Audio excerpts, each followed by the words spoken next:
ಇಂದೇ ಡೌನ್ಲೋಡ್ ಮಾಡಿ ಮತ್ತು ನಿಮ್ಮ ನೆಚ್ಚಿನ ಶೋಗಳನ್ನು ಆನಂದಿಸಿ.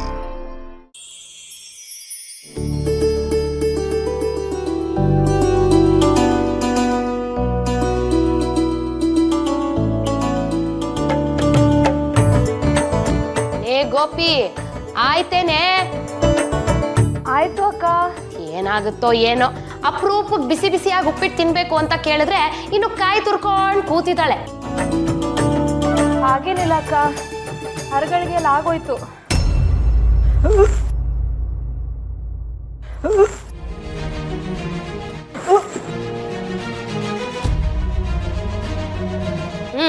ಸರಿ ಹೋಯ್ತು, ಹೋದ್ಲು ವಾಂತಿ ಮಾಡೋದಿಕ್ಕೆ.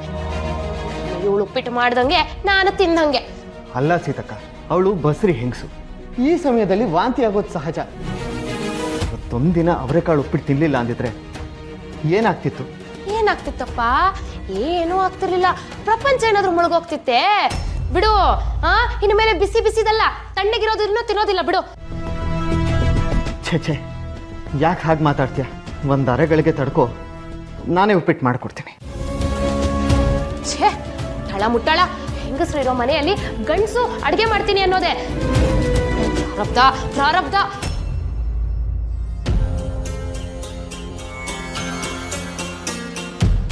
ತಿಮ್ಮಣ್ಣ ಭಟ್ಟ.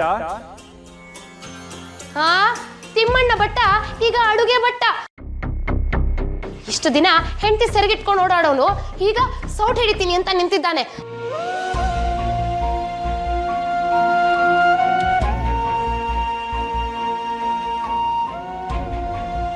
ತಿಮ್ಮಣ್ಣ ಭಟ್ಟ? ನಾನೇ. ಯಾರೋದು? ಅಕ್ಕ, ಯಾರೋ ಅತಿಥಿಗಳು. ಕೇಳ್ತೀನಿ ಇರು. ದಯವಿಟ್ಟು ತಪ್ಪಾಗಿ ತಿಳಿಬೇಡಿ ಅಕ್ಕ. ಸ್ವಲ್ಪ ಹಾಗೆ ಇರಲಿ. ತಮ್ಮನ್ನ ನೋಡ್ತಾ ಇದ್ರೆ ಮಹಾಪುರುಷರ ಹಾಗೆ ಕಾಣಿಸ್ತೀರಿ. ತಾವ್ಯಾರು? ಧರ್ಮದ ರಕ್ಷಣೆಗಾಗಿ ಸದಾ ಸಂಚರಿಸುವ ಯಾತ್ರಿಕ. ಬದರಿನಾಥನ ದರ್ಶನಕ್ಕೆ ಪಯಣಿಸುವಾಗ ತಮಗೊಂದು ಅಮೂಲ್ಯ ವಸ್ತುವನ್ನು ಕೊಡಬೇಕೆಂದು ಮೂಲರಾಮನ ಆಜ್ಞೆ ಆಯಿತು. ಮೂಲರಾಮನ ಆಜ್ಞೆಯೇ? ಹೌದು.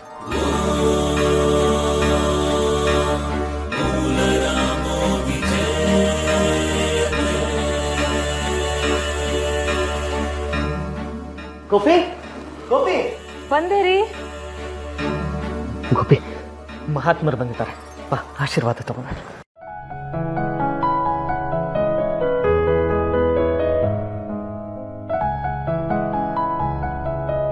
ನಾನು ಅಖಂಡ ಬ್ರಹ್ಮಚರ್ಯವನ್ನು ಆಚರಿಸುತ್ತಿದ್ದು ಬದರಿನಾಥನ ದರ್ಶನ ಪಡೆದು ಹಿಮಾಲಯಕ್ಕೆ ಹೋಗಿ ತಪಸ್ಸನ್ನು ಆಚರಿಸುತ್ತಿರುವೆ.